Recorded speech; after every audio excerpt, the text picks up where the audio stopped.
विस्कन्या एक अजीब कीड़े को अपनी लंबी जीभ से चाटती है और उसे एक पीली कार में बदल देती है। उसे ये जादू बहुत पसंद है, लेकिन उसे एक ड्राइवर चाहिए था। तभी उसे एक मोटी मधुमक्खी दिखती है। वो उसे चाट कर एक मोटी औरत में बदल देती है। सबीना उस औरत को ड्राइवर बनाकर अपने चचेरे भाई चमगादड़ राक्षस के पास जाती है। वो आलिया और गुरु माँ को खत्म करना चाहता है। पहाड़ पर रक्षक उन्हें रोकते हैं, लेकिन सबीना का एक वार उन्हें चिथड़े चिथड़े कर देता है। आगे बढ़ने से पहले सबीना अपना एक जादुई कीड़ा आलिया पर नजर रखने के लिए छोड़ देती है। जब सबीना चमगादड़ राक्षस से मिलती है तो वो गुस्से में आ जाता है। वो सबीना का गला पकड़ लेता है और उसे उस औरत के साथ जेल में डाल देता है। लेकिन सबीना हार मानने वाली नहीं है। वो एक खतरनाक चाल चलती है। अगले दिन वो सफेद कपड़े पहनकर चमगादड़ राक्षस के सामने एक बेहद सुंदर डांस करती है। राक्षस उसकी अदाओं का दीवाना हो जाता है और उसके विशाल पंख अपने आप खुल जाते हैं। सबीना मौका पाकर कहती है कि वो उसके लिए एक खूबसूरत दुल्हन लाई है। वो अपने जादू से आलिया का मासूम चेहरा दिखाती है। आलिया की खूबसूरती देखकर चमगादड़ राक्षस पागल हो जाता है और उसे पाने की कसम खाता है। दूसरी तरफ आलिया के शरीर में जहर फैल रहा था और उसे इसका पता नहीं था। गुरु माँ आलिया और आदित्य को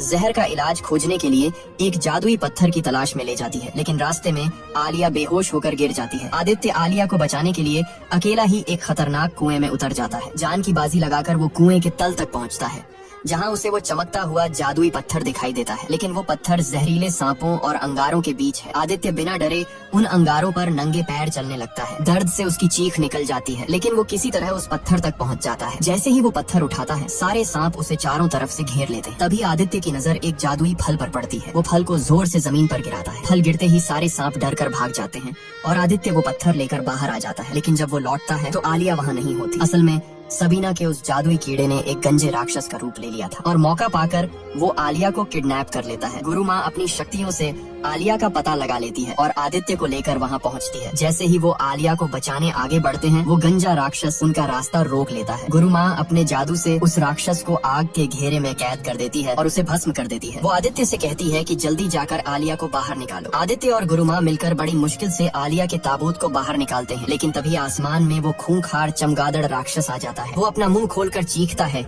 जिससे खतरनाक ध्वनि तरंगे निकलती हैं। इस हमले से आदित्य और गुरु माँ दर्द से तड़पने लगते हैं और उनके कान सुन्न पड़ जाते हैं। और इसी बात का फायदा उठाकर चमगादड़ राक्षस आलिया का ताबूत लेकर उड़ जाता है। आदित्य बस बेबसी से आसमान की तरफ देखकर चीखता रह जाता है। आगे